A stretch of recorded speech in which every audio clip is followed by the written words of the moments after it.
I wasn't invited to Christmas that year, not directly anyway. It was framed as keeping things calm, like my absence was somehow a solution instead of a decision. At first, I told myself not to overthink it. Families go through phases, but something about the timing felt off. Conversations had gone quiet. Plans sounded rehearsed. And the more I replayed it, the less it felt emotional and the more it felt strategic. Like I wasn't just being excluded, I was being removed. But what they didn't realize, that my name was still on the deed. The house had always been more than just property to us. It was where every holiday, every argument, every version of our family had lived. Legally, it wasn't simple either. My name was still tied to it, something that had never seemed important until suddenly it was.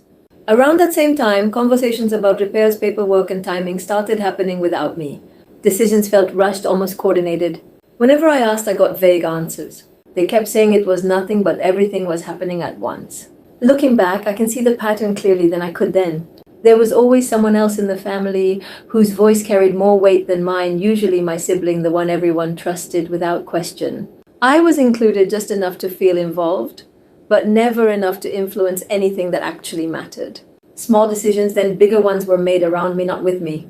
At the time, I told myself it wasn't intentional, but each moment added up, shifting my place in the family. Looking back, this wasn't new, it was just bigger this time. The realization didn't come all at once.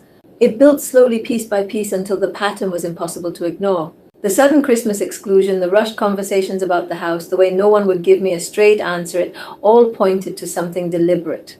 They weren't avoiding conflict. They were creating space to act without me. Selling the house while I was conveniently absent wasn't coincidence, it was strategy. Every silence, every vague reply suddenly made sense. They had already decided the outcome and were just managing my absence. But here's what they didn't account for. That's when the reality settled in. They may have excluded me emotionally, but legally I was still part of the equation. My name on the deed wasn't symbolic. It meant the sale couldn't happen without me.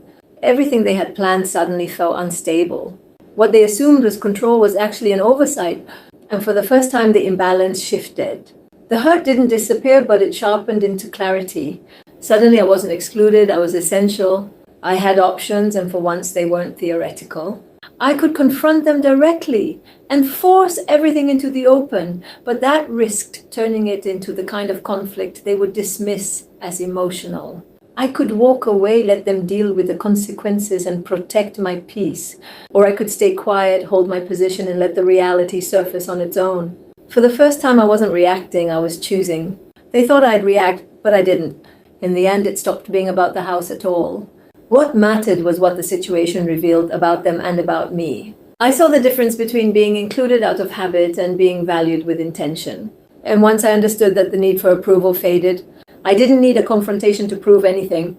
The clarity was enough. Sometimes being left out shows you exactly where you stand.